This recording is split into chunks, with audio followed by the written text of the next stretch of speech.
దశాబ్దం విరామం తర్వాత వచ్చిన మెగాస్టార్ తన చెత్త చాటుకుంటున్నాడు. ఖైదీ నెంబర్ 150తో మెగా రీఎంట్రీ ఇచ్చిన సంగతి తెలిసిందే. విడుదలైన తొలి 10 రోజుల్లోనే బాక్సాఫీస్ వద్ద సట్టా చాటుకుంటోంది ఈ చిత్రం. కలెక్షన్ల రికార్డులను నమోదు చేసుకుంటూ వస్తుంది.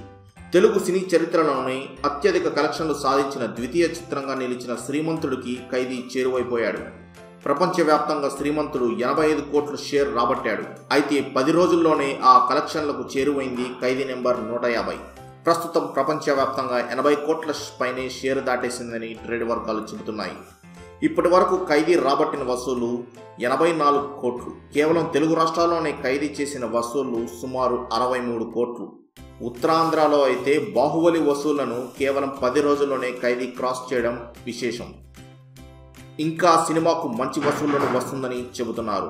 సో చూడాలి బాక్సాఫీస్ రికార్డులు ఎలా ఉంటాయో. అది ఫ్రెండ్స్ ఇవాల్టి న్యూస్. మరిన్ని న్యూస్ కోసం తప్పక సబ్స్క్రైబ్ అవ్వండి.